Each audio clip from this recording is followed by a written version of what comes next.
Hello, welcome to Drumfield's Cafe. My name is Denis, and welcome to the fourth episode of the World Editions of this second season. Thank you for joining us tonight. Tonight, two drummers that really define the term World Edition. But before we begin, as I usually ask you to visit the Facebook, YouTube, Instagram pages of Drumfield's Cafe, to like, to share, and of course, to subscribe to those pages. Thank you for everyone who's done it so far. Let's begin. First drummer of the night. Like I say, someone who really defines the term World Edition. Started to study at age 6 in Albania, some Afro-Latin, Middle Eastern percussion and drums. Did that for a couple of years until he moved to Montreal in '99 to study classical percussion with Pierre Willuz, André Malachensko, and of course, Darcy Gray. After that, of course, being so versatile, he's played with everyone. He's played, of course, for the Cirque du Soleil Chaud de Lyon, for Boogie Wonder Band, Gregory Charles, Linda Teddy, Drumfest, of course, so many more. In 2014, he joined the Han Show in China, which is a Fango Dragon production.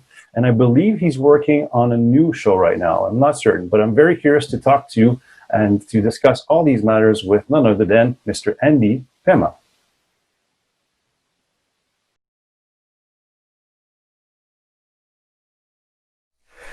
Hello, Andy. How are you?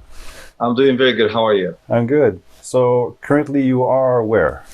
Currently, I'm in Montreal. Montreal. Very nice. Been here since last December on the 23rd. Okay. Right before the pandemic. Right. And just to briefly talk about it is that when because you're doing you're doing that show, you're doing the Masked Singer show, but you're also doing other shows over there. So is it a thing that the show just ended and you had to come back, or? No, we just did the opening of the show. It's the latest show of Franco Dragon. It's the Splendor. So I was part of the creation team. So I designed a few numbers and I was giving percussion and some rhythm classes and all that. So when we did the opening, and then the whole production team left. So no, like the show was still there. Unfortunately, they stopped it because of the pandemic. But I think it reopened a few weeks ago. Okay. Yeah, no, so it wasn't because of the pandemic.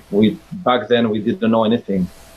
I heard about it when actually I landed here. Really? Wow. Yeah. Okay. Well, what I like to do. Lucky, I say. Sorry? I consider myself lucky to be here right on time, huh? Right. No, exactly. It's good timing on yourself to make a bit of a bad drummer joke.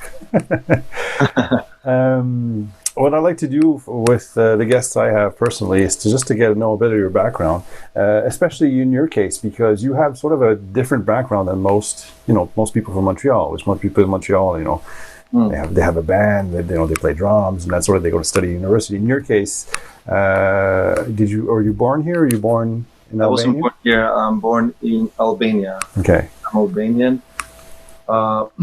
Then I moved in Greece. I moved in Athens in '91, and then March 1999, I came to Montreal with my parents. Actually, we immigrated here.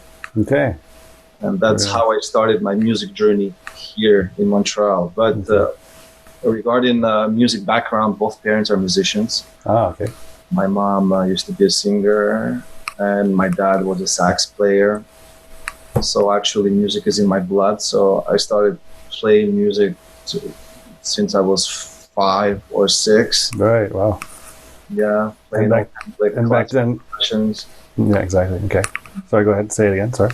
Yeah. So I started doing classical percussion, marimba, xylophone, all that. And I was doing some traditional Albanian percussion as well, but I was very young. And at the age of, I think, 12, 13, we moved to Greece with my family. And also there, I continued to my music journey.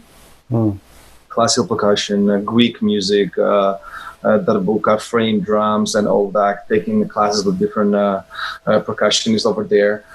And I started working when I was actually 14, 15 in different venues, different clubs with Greek singers.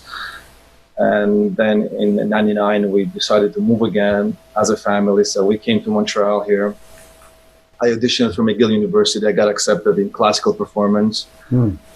So I kept my studies And then in 2002, 2003, I decided, well, classical, it's not for me anymore. Okay. So I went to Luc Bravin at ICAM. Right. Yes. So it was a great experience. Then I started playing all the Latin percussions and all that, ballets. And I went to New York a few times. I took classes in Cuba. So I'm pretty much, I call myself a multi-percussionist. So I pretty much touch everything.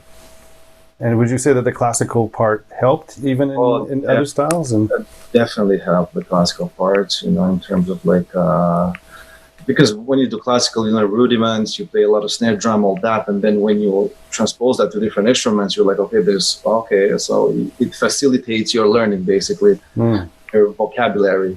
Yeah. And there's the other way around work as well. If you learn all the percussion, definitely, yeah. So the more you get, the better it is for you.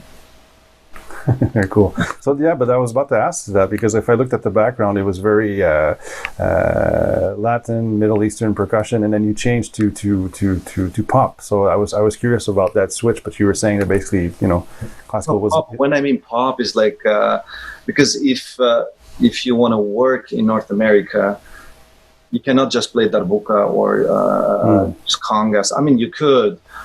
But I mean, the more chances you'll get if you pretty much touch everything. So that's what I call pop. Pop is like, there's a band, and let's say we do top 40, and then you bring all kind of percussions with you, and then you try to make it work. All right? Right. Exactly. So that's why I call myself a pop percussionist, because I touch pretty much everything. Cool. And some of your, because you're saying you also went to Cuba, how was that experience? That was great. That was great, learning from the tradition, actually, from those guys, the pioneers with those all congas, they're about to break, but they still sound great, So just learning the basic was great for that. And then here with Luc and with Alain Labrosse, he's a good friend of mine. And actually, when I met Alain, he's like, "Why don't you come and play with Kiba?" Back then, Kiba was big, it was like Kiba in Cuba. We were playing salsa music, basically, timbas and Latin and all that. We went even in Cuba. We play with Climax there. Climax, right. It's a great band there from Havana. So that was a great experience for me. Yeah, going to Cuba a few times. Very nice. So you got all this background with you, and then what happens afterwards? Do you get to Cirque du Soleil, or is there? Well, what happens is I heard about auditions, so I'm like, okay, sure, let me do the audition. I didn't give much importance to it, so they sent me some MP3, some demos, listen to those songs, and come on that date. So I gathered all my gears. I went there. It was actually a very great experience. I did good, I think. So they said, well, we don't have any opening right now, but we liked you. So if there is anything, we will call you back. That was back in 2004, 2005. Oh, wow. And I didn't hear from them. I'm like, whatever, they do. But if not, I was playing back then with Linda Kali and a few other. Which I want to touch about. Yeah, exactly. Yeah. Exactly. A few other people. So I'm like, okay, sure. Why not? Touring will be great. And then they called me for Dralion. Okay. Nice. Yeah. And that's in what year? That was in 2006. So about a year and a half after. Yeah, afterwards. Okay. Yeah.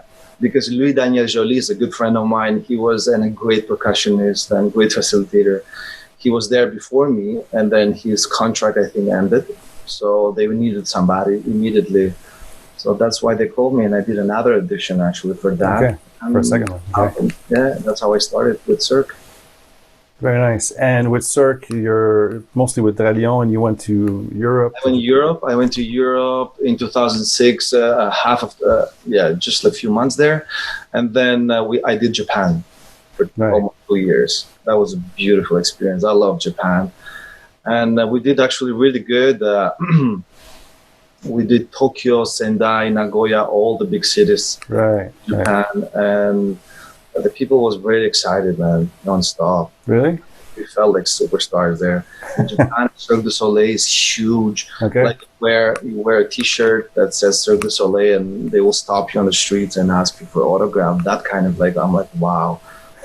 experience, you know. So you feel like a So superstar. I did that for 2 years. Okay. I was the percussionist on the show and a coach. I was coaching some artists on tour as well. And then I did that for 2 years. I came back here, and then I did the part-time for another 2 to 3 years at headquarters In Montreal. in Montreal, formation artistic department. Okay. So yeah, I was training and teaching there as well. So let's touch about those two things. So in the show itself in Drumset, so you're doing all the percussion stuff, and how is a typical show for you? How does it work for you? How's it work? Well, typical show. It's something that you've never done before, right? They put you there with a bunch of people that you've never met before, right? But Cirque hires some of the best, and we had a great band. Mario Venditti is a great drummer from Montreal, so it's a very good friend of mine to this day, and we did some really cool stuff. And I mean, we were going there in the morning. Before the show, we have to do sound check, right? So we would go there maybe an hour before, just practice our Latin, salsa, whatever tunes we want to do for fun, right? Because you're gonna have some fun. Because doing a show like that every day, twice a day, I mean, at some point you may go mental, right? You're like, okay, I need something else. So we were going there, jamming, doing our stuff, taking lessons. If in Japan, sometimes they're great musicians. Okay. But when it comes to the show, and then you do you have sound check and then showtime, and that's it. And then it's like the show, just go through the show must go on no matter what. Sometimes there's the computer glitches, and then there is no Andy solo, and then boom, boom, boom. We do a 30-second, then reboot computers. I'll go back to it. So it was a great experience. It's good for musicians who finish, let's say, CJEP or university. Right. Cirque is a great school, man. Oh, cool. You're always on click. Your timing will be there. It's beautiful school for me. Yeah. And the difference between that and at headquarters, now you're not playing the show, but you're teaching it, or what is it exactly? I'm not teaching the show. It's general training, what they do. Okay. Let's say, for example, they have a new show and they have a cast members, and on that show, there are the few tunes, or they want some drumming lessons. A lot of those acrobats, they're good at flipping and doing all that. But when it comes to timing, rhythm, or steps, or doing whatever they have to do with the music, it's tough. So giving them some rhythm, some foundation, it will help them in the show, I see. I come in there, 2 beats, 3 beats to go out, and there's another section. So you got to teach that to them. Right. Because that way it helps both of you. It helps the band and it helps the performers while the show is going on. Exactly.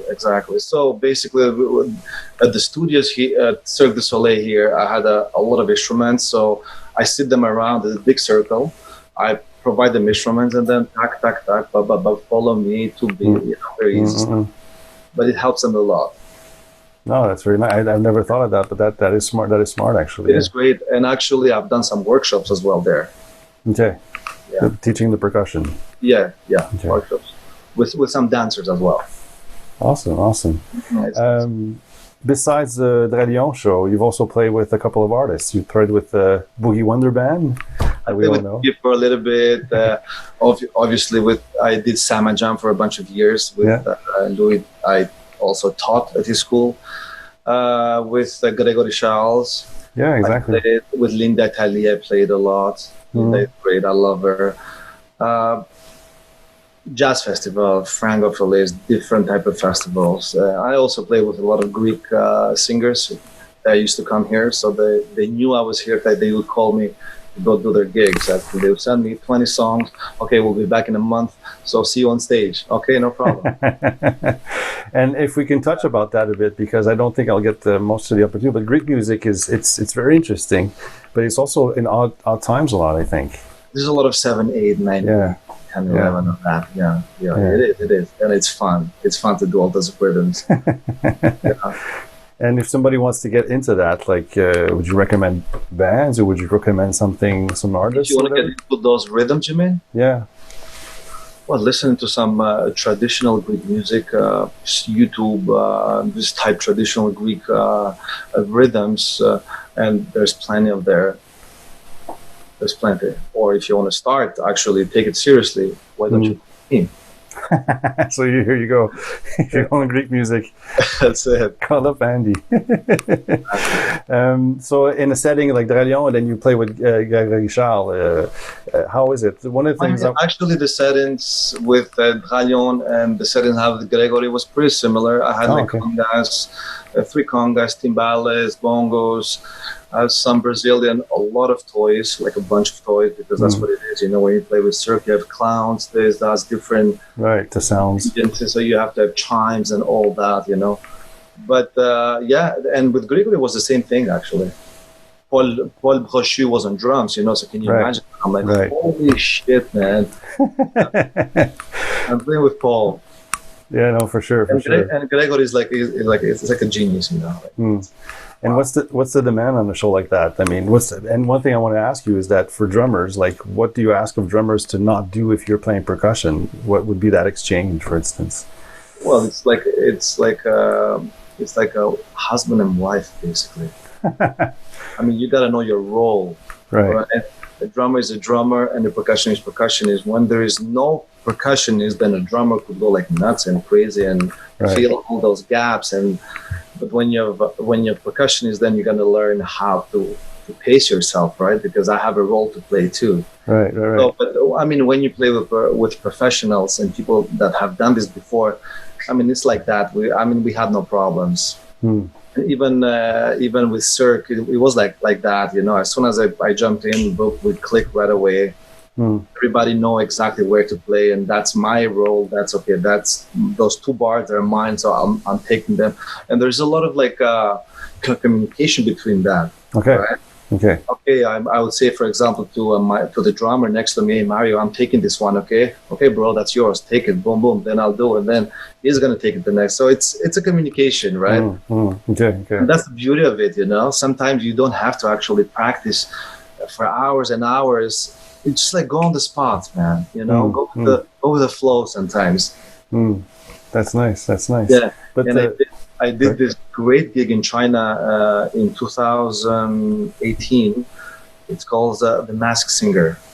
It's it's like The Voice, pretty much. So it's pretty big there, and you have judges and different people come and sing with masks, so you have to guess who the singer is, you know. But they have 20-piece band member, like a drummer and horn section and winds and all that. And basically, it was funny because I never played with those guys before. They heard of me. I don't know where, and they said, "Well, Andy, we need a foreign percussionist in our band. Would you be interested?" I'm like, "Hell yeah, man! I mean, Chinese national television is huge, right?" So they called me and they said, "Okay, we'll give you these 12 songs. Why don't you come, let's say, on Thursday, and we'll have a tryout first?" I'm like, "Sure." So they sent me those Chinese pop songs. I mean, I've never played Chinese pop songs in my life ever, but it's pretty simple ballads and all that. Okay. So I went there and I had this like 50 piece of like setup there, you know. So like I had half an hour and let's play. Wow. It was like click, composers there and band leader saying 1, 2, 3, 4 and just go. And then after that I was a bit nervous because I never played with those guys before, and they said, "Well, welcome to the gig." Nice. Yeah. Let me show you a nice picture. Sure, let's share. That setup. That'll be great. It's you see this one. You see here? Not yet. Not yet. Okay. Now you should have. Can you? Very nice. Could you describe a bit what you have in front of you, actually? Oh, see, there's a timpani here. Okay. Yeah, there's another timpani that you don't see there. I've got like some wood blocks, chimes, djembes, 3 congas here, bongos. I have a SPD-20. That's an old version. Yep. A lot of toys here. I have my in-ears right here. timbales, sticks, and I have more toys behind me that you cannot see them right now. So okay. Yeah. So this is actually the first day of me working there. Crazy. And you got the stage right in front of you, basically. Oh man, yeah. Let me see if I have another picture here of. I can show you a little bit of the stage, how it looks like. But yeah, that was great experience. Like here, you can see a little bit. You see? So basically, if I see, I'm right here. Awesome. So you have the winds here, violins, cellos, and all that. And right. You have a pop band here. Right. There's a drummer, bass player, keyboards, a guitar player, 2 guitar players. Right, the band leader is right here. So we were communicating back and forth. Yeah, back and forth. So yeah, and stop this. I'll go back to here you go. Cool. Thanks for sharing. But yes, I know the Masked Singer. My daughter seems to enjoy that show like there's no more tomorrow. The American version, but the American version of it, yeah. Yeah, exactly. That's amazing, Andy. But again, that goes to show that all the studying and when you're prepared, you got the experience. You're kind of in that setting. It feels natural, basically. It does. And before the Masked Singer, I worked for 5 years in Wuhan, actually. Okay. In China, with a Han show. The Han show is a Franco Dragon production. Right. So I was the assistant band leader and the drummer on that show. Oh, so you were doing both now. So you're doing the drummer and the leader. Yeah, sometimes I had to fill in for the band leader. Well, I was looking up some stuff, and there's a video of you playing, I believe, that show, if I'm not mistaken. Yes. And there's fountains and water there and all that. Yes, exactly. And you're quite busy. You're quite all over the place. That was a big setup. That was a funny moment when I got that job, because they told me you will be the percussionist and you'll play a bit of drumming. So how's your drumming skill? I'm like, my drumming skill is okay, and I'm a percussionist, but I play drums as well. Yeah. No problem. You won't be required to play much drum. And then he ended up being like 80% drums and 20% percussion. Really? So it actually was great for me.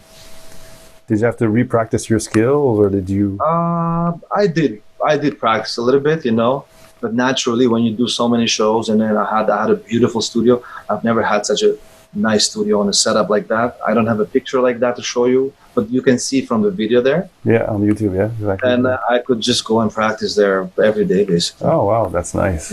And I had a beautiful setup. François Fitro, a Unix drums. He gave me a nice drum from Montreal, so when I went to China, I took that drum with me. Oh, nice. Very nice. Cool. Yeah. And that was for how many years? That was from 2004 to 2018. Actually, 4 years. I said 5? Yeah, it's 4 years. I did 4 years. Okay, cool. And now you're busy doing what exactly? What is it you were talking about? You're making a new show. Well, right now, it's funny with this, because this pandemic is terrible. First of all, for the entertainment community, not only here but worldwide. It's like we don't know what's going to happen. No, exactly. And when all the venues and so I had like a few gigs, a few shows coming up this year, which were canceled. So it was terrible for me. But then I said, I always in my mind, I wanted to have my own show. I love Franco Dragon. I've seen him directing shows. So it was very inspiring for me. So, and then I said to myself, well, I have plenty of time. Why don't I sit down and try to write a script? So that's what I've been doing for the past 6 months, seriously. But I started before that. I'm trying to perfect my script there, and working with some great designers which are available at the moment. Because of what's happening. Right. Like they're there, so you can use them. And I'm trying to build a nice presentation for clients when things get better, so I can go out there, and because I want to be able to direct my own show. See, so from not just the musical aspect, but the entire show. The entire thing. It's not just music. So I'm trying to switch focus from music to I want to have my own proper show. Let's see how that works. There's a lot of great people around me who's helping me with that, and we'll see. I want to be ready when the market is open. Then, boom, shoot.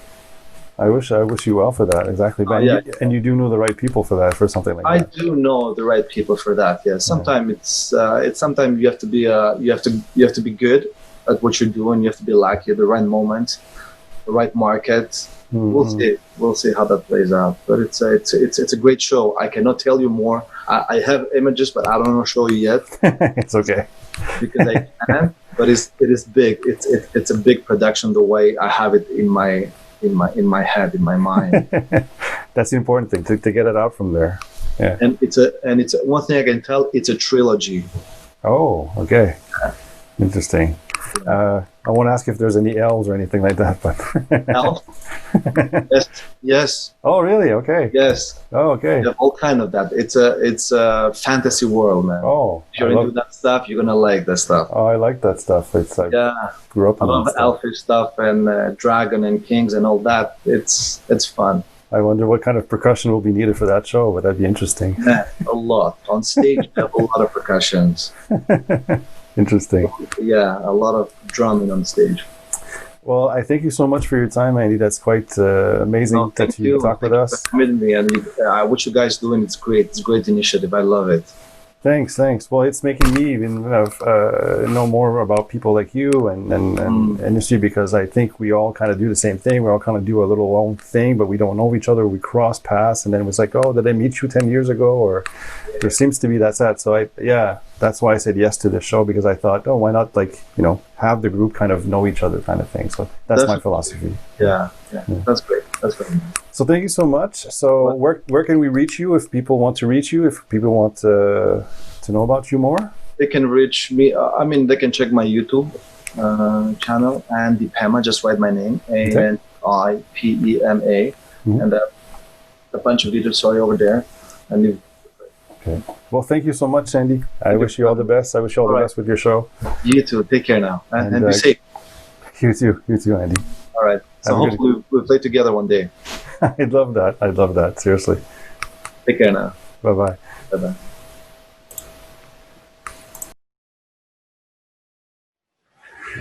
Thank you so much, Andy. Thank you for being with us tonight. Very cool indeed. Moving on to the second guest. My second guest is probably one of the top drummers and top drum educators you don't know about. Very, very impressive indeed. Basically, started to take lessons with Jim Chapin back in the day.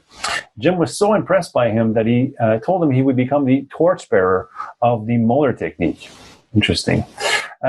He has written many books, one of them co-written with Dom Famularo, another drum instructor, about open-handed drumming. One of his students is actually Annika Niles, and he has a band called Flux, which is a jazz trio band. Very interesting indeed. I invite you to check that out. And one of his big fans is actually a guy named Steve Gadd. Impressive indeed. So without further ado, I would love to welcome to Drumfield's Cafe none other than Klaus Hessler. Hello. Hello. You can hear me? How are you, sir? I'm all good here. Thank you. You can hear me properly? I can hear you properly. How about me? Yeah, very good. Excellent. I have a slight echo from your voice here, but that should be fine, I think. So thank you for accepting our invitation to talk to us today. I know today you're, I think, in Poland doing a drumming camp.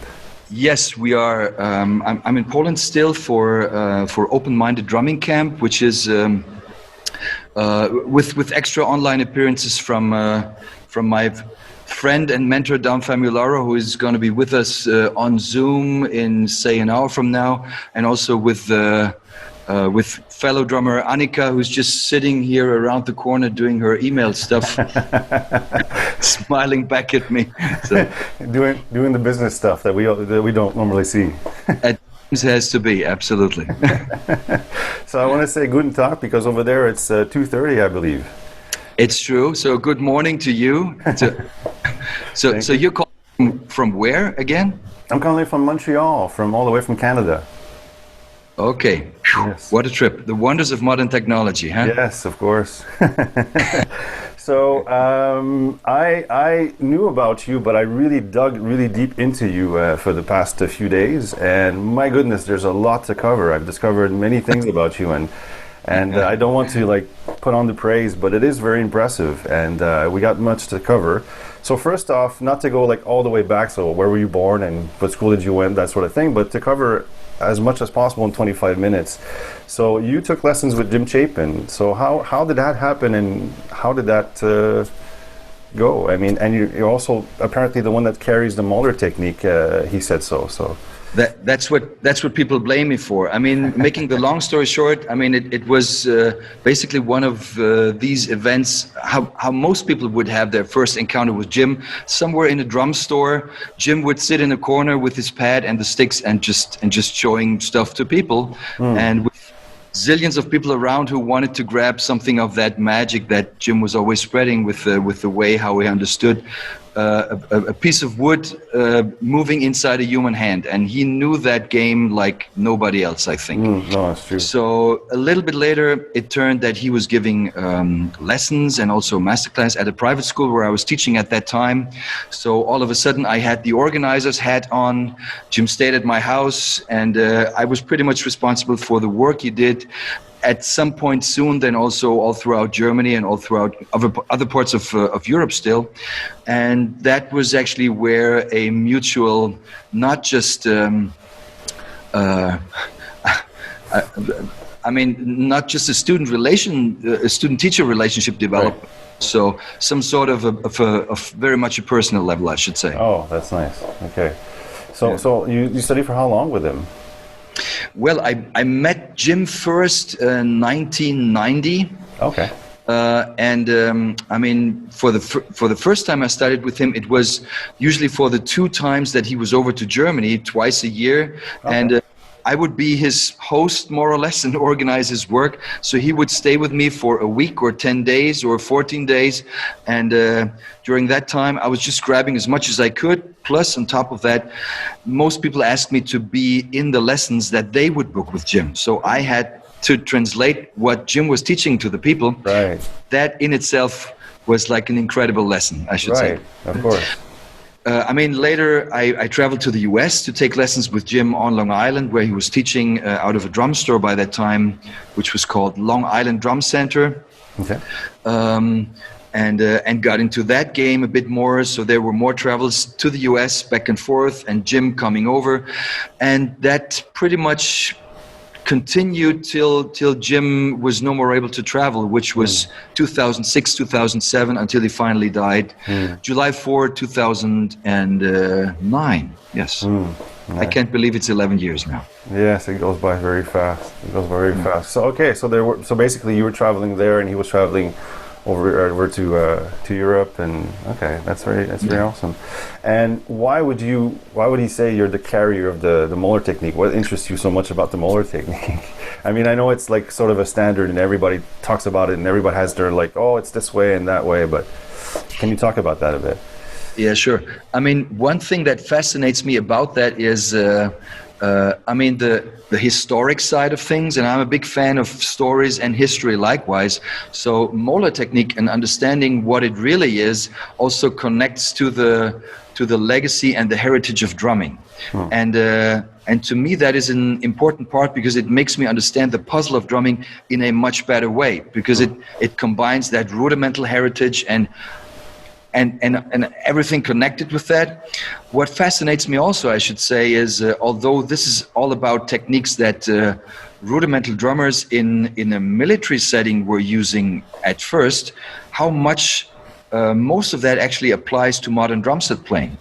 The potential for volume, the potential for endurance, and the mix of both. The potential to also play things fast.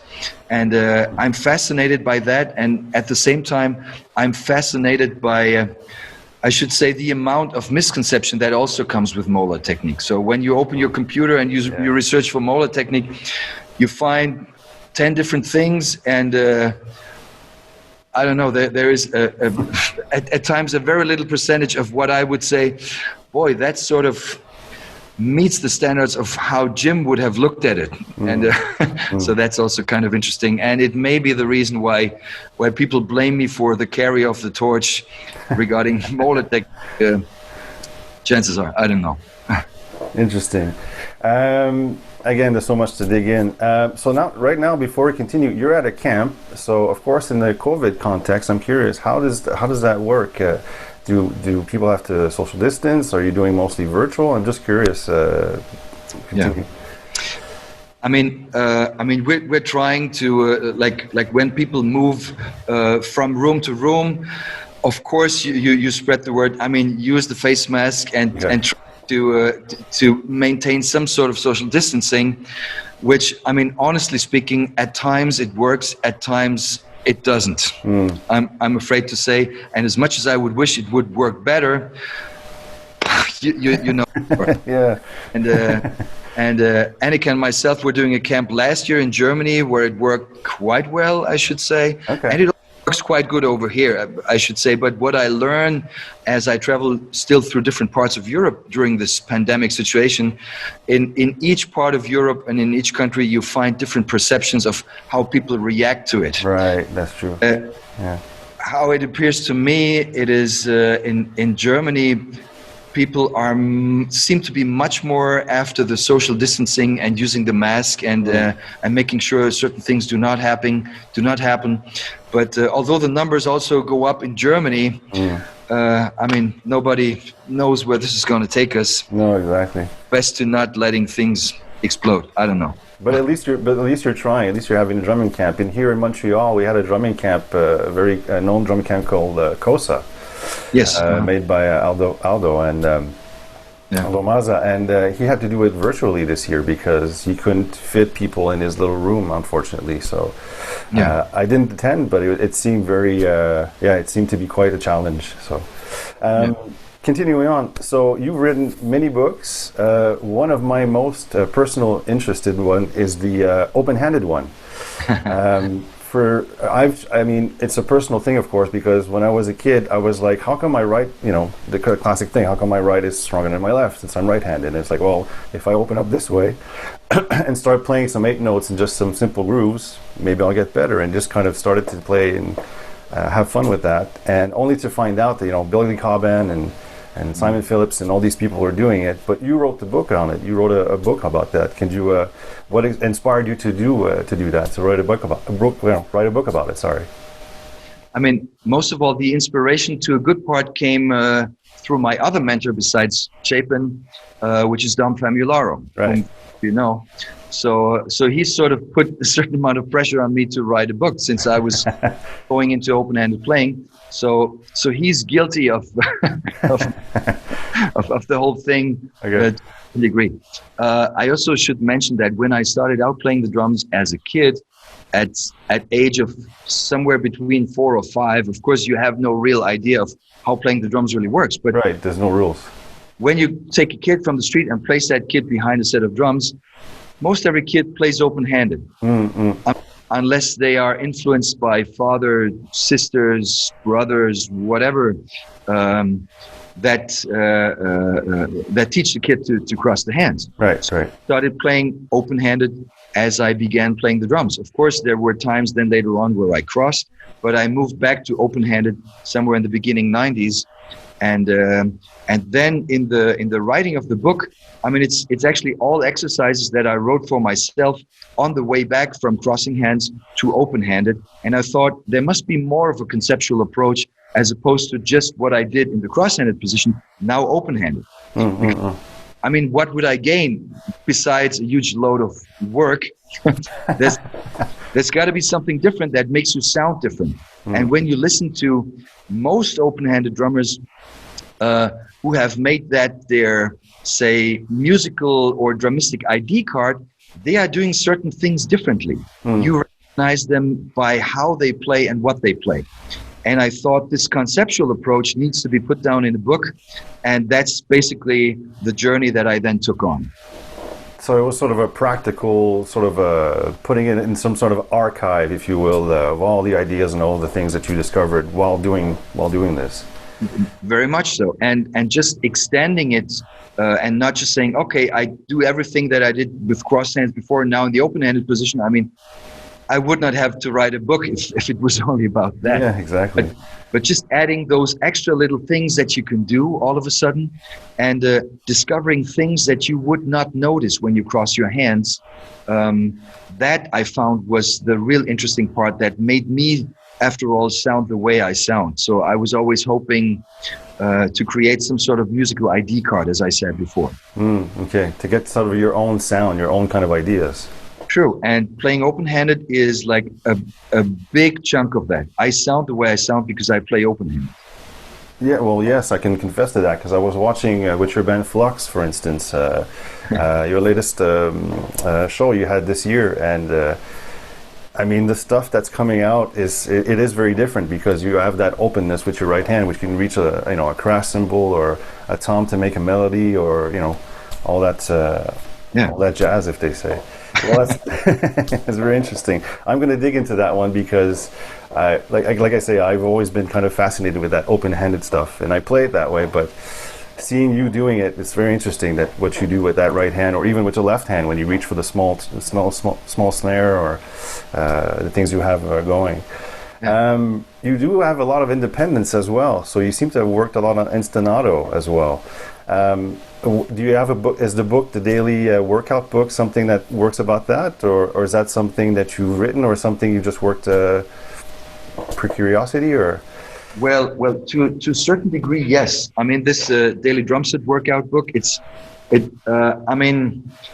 was basically written with the idea in mind. I wanted to have something which contained most anything that I would consider being important to have down when you were aspiring for a more or less, say, professional career, or if you had more in mind with the drums, as opposed to just, okay, I'll play a little with my dance band and that's it. In case you wanted to find some more enlightenment and food for practice to make things more solid and relevant, and really take things from the bottom and create a solid foundation. So I should say that most of the chapters in the book also focus to a certain degree on applying ostinato functions underneath certain things that you play with your hands. But in the book, I'm more relating to the bread and butter ostinatos, like playing a samba thing, or some tumbao related stuff, or something you would find in second line music.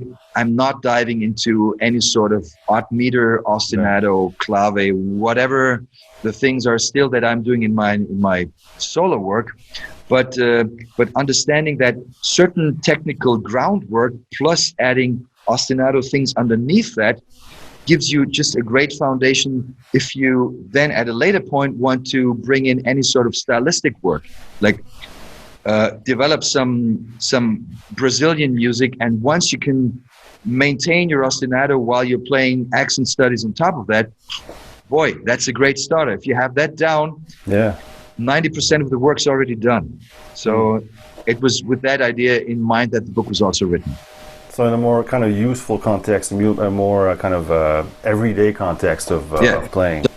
So this is for sure no rocket science. It's something that may be your daily bread on the table. Plus, it helps. I mean, it comes with like little sort of a chart, like a logbook where you can track down your daily practicing and make your notes. It's really meant to be a workbook to track down your progress and to approach playing the drums on a daily basis and enjoy the progress you make. Right. That's so. It's one of the teaching tools. Sort of what my prof would do it basically to sort of grade what I did during the week and say, okay, that was great, and work on that more, or try this next week, that sort of thing. Sure. Cool, excellent. So of course you teach to a lot of people, I imagine. How is your teaching schedule? How do you do it? I mean, now you're at drum camp, and of course one of your students you wanted to talk about was, of course, Annika. So we all know Annika. We all love and respect Annika. Basically, how did teaching come about, and how many students do you have per week, and how does it work for you? I mean, the amount of students per week actually is very different because, I mean, when I'm traveling, as I do here, I cannot teach from home, of course, and also cannot teach online. So it really depends. My private teaching mostly is organized on Thursdays and Fridays. So in case I'm home, these may be the 2 days that I spent for private teaching, whether it be one-on-one or online. During the COVID lockdown, it was all online, right, of course. Exactly. So it's really difficult for me to tell how many students there are, because at times you have somebody either come in or sign up for an online session and he's booking like 2 hours or 4 hours straight. So in that case, you have less students per week. If it's like all 1 hour slots of 45 minutes, you have a couple of them more. But on top of that, it's very different. Yeah. And I mean, you seem to love teaching. You seem to do it quite a lot. What is it that kind of inspires you to teach? Is it that like, oh, the student just kind of got it and finally can go on that path, or what is it for you that you love about teaching? Oh, it's a couple of things. First of all, from a point very early on, I realized that teaching and practicing is having a strong connection, because I think I always was a very detailed and strategic practicer. Right. Or practitioner, how would you say? Practitioner, I think. Yeah. Practitioner, okay. So my teaching, my practicing always fell much more on the strategic and organized and disciplined side, and I noticed when I can organize my practicing, and I can also organize my teaching. So that has a lot to do with each other. If I'm practicing, I'm teaching myself. Right. If I'm teaching a third person, but if I mean, the key word to both is structure. And I was also lucky enough that actually most of the teachers I had enjoyed teaching just as much. So they almost kind of infected me with that virus, I should say, with enjoying teaching. And there's actually a lot that I learned in a lot of teaching settings without the student actually knowing, but quite some light bulb moments. It must be, there's a connection between here and there that I didn't get to see before. A lot of these situations came as I was teaching. So it never was a burden or something that I had to do in order to make a living from playing the drums. Right. It was always something in which I found out, okay, this really takes me to places I had not been yet, and I'm getting some sort of enlightenment that I didn't have before. So just for that. That's so true. That's so true. I have a few students here and there, and oftentimes they're the one teaching me. They're the ones that they don't understand something, and I have to find a way for them to understand the lesson, for them to understand what I'm trying to convey to them. So it's finding a way for them to understand. So that's so true. As long as they're not starting to charge you for the lesson, it's all fine. That's true. So speaking about teaching, of course, one of your students is Annika, and you have a workshop together called Drumming Kinship. Can you explain a bit more about that? I mean, the idea about Drumming Kinship actually came into life with the idea in mind that behind a lot of influential drummers, you have an influential teacher. And I mean, if you look at Dom being a very prominent student of Joe Morello, right, or with Chapin being a very prominent student of Sanford Moeller. I mean, there's lots of examples, and with that in mind, we wanted to come up with a relationship very similar or equally as that, with Annika being a student of mine for many years, and I'm so proud of her and what she has achieved in her career, and I think, or it actually turned that quite some people are interested in, boy, what did you show Annika that made her play the way she plays?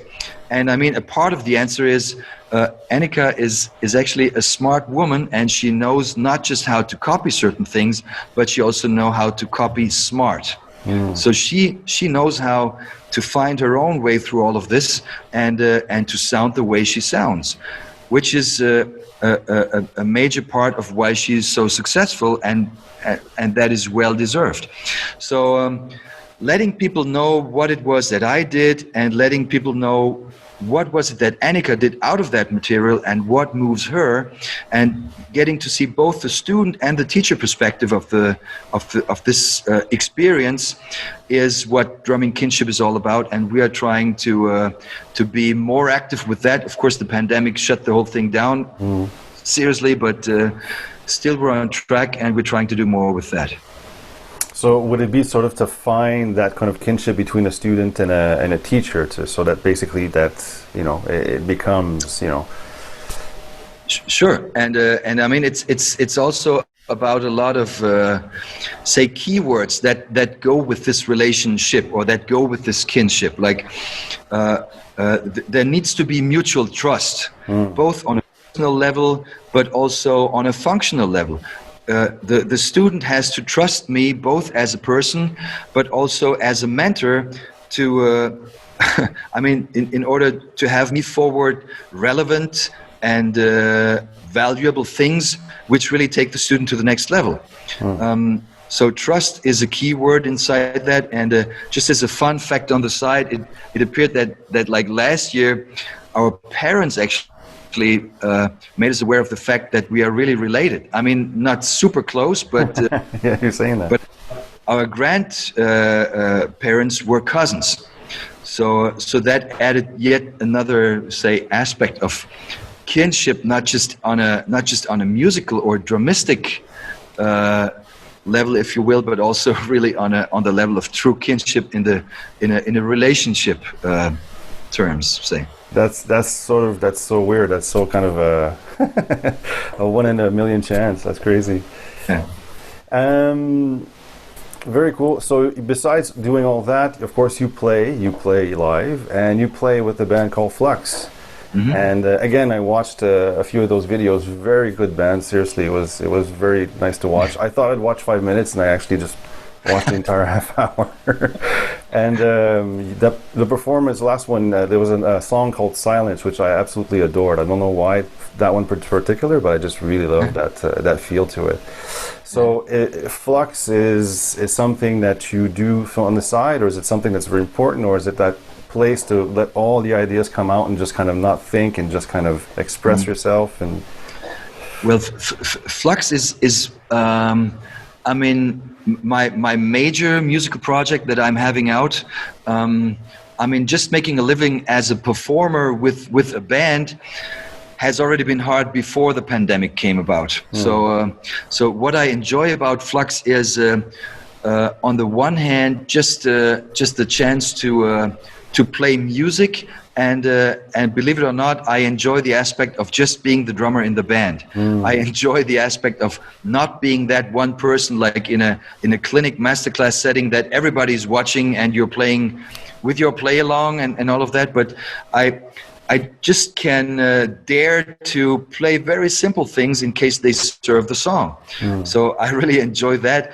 Other times it's really also an outlet for my musical ideas, and some of them may be pretty crazy, and quite some of the tracks actually, like from the first album, actually there's a track which is called Thunderstorm, and Paul composed that around something that he heard me play in a solo spot. So he said, I noticed you played a solo somewhere in Mexico at this and that drum fest. I arranged a song around that. Check this out. And I say, holy cow, if I need to play that with a click, I'm gonna die. It's not gonna happen. But it did happen. And just the same with the latest album, which is called Earth. The title track Earth is also composed around a solo idea that I was using relatively often, which is an 11, and the song was composed around that idea. I just hope, I should say, that nobody gets to hear that there is too much of a drumming idea behind it, and first and foremost there should be the music and not the drumming. That's what I try to achieve with Flux, but I enjoy the freedom without the bass player and that setting with the Hammond organ and the guitar. That's a very unique setting, and that gives you a lot of freedom as a drummer, and I enjoy that a lot. It shows. It shows. I really enjoyed the show that I was watching yesterday. And is there sometimes ideas that come out that you actually come from a show and you go, oh, I got to practice this. I was trying to do this idea and it didn't come out, and I'm going to practice this so the next time. And most every time, believe me. That's interesting. We're almost out of time already. I know you got to go back to your camp, so I'm going to ask you two last questions. So you were saying that you're working on a new book in your emails and your communication. Can you tell us about a tiny bit about it? Yeah, it's the title is going to be Collapsed Rudiments: The Quantum Mechanics of Drumming. Interesting.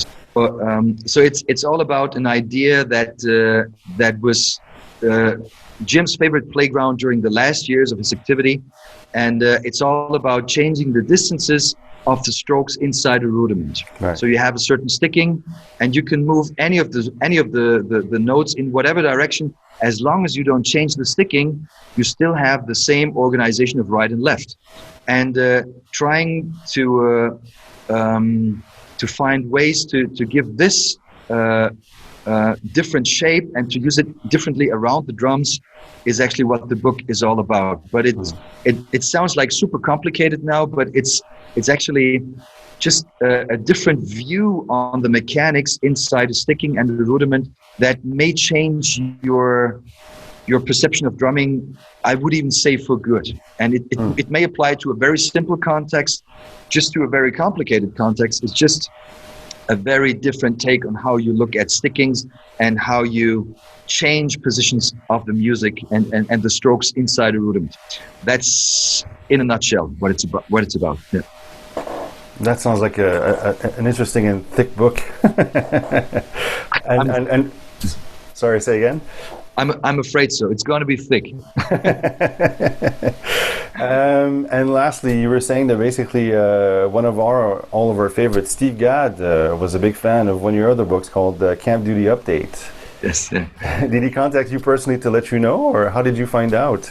Yeah, I mean, I came back home from the first clinic I did after the shutdown, and I arrived late. I arrived home late at night, and I was alone at home, and I was hungry, so I was cooking, and the telephone is ringing, and it turns.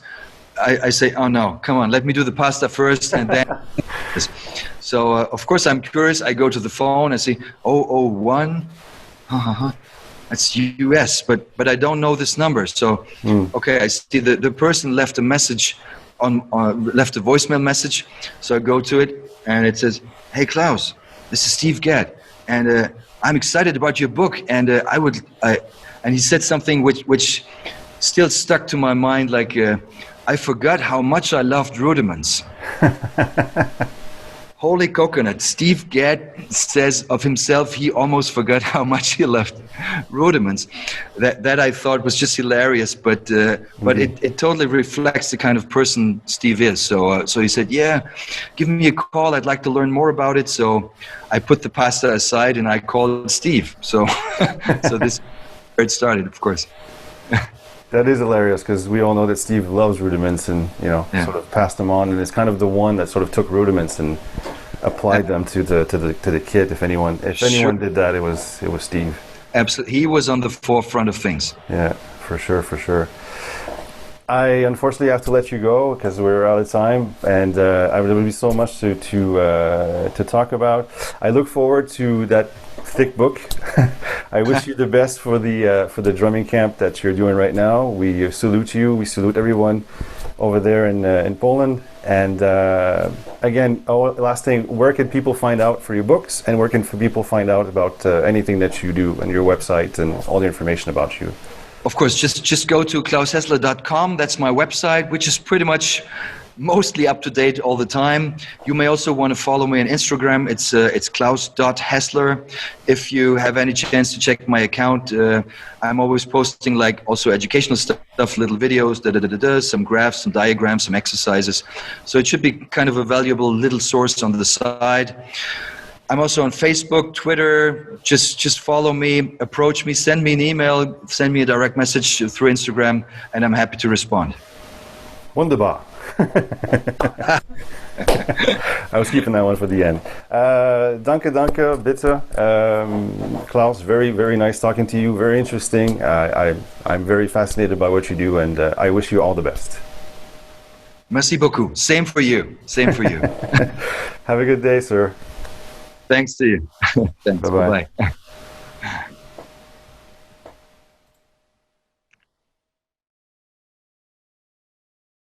Thank you so much, everyone, for being with us tonight. I hope you enjoyed the episode. Come back next week for more, of course, interviews. Until then, I wish you a happy and safe drumming week. And, of course, see you next week on Drumfield's Cafe. Bye-bye now. Ciao.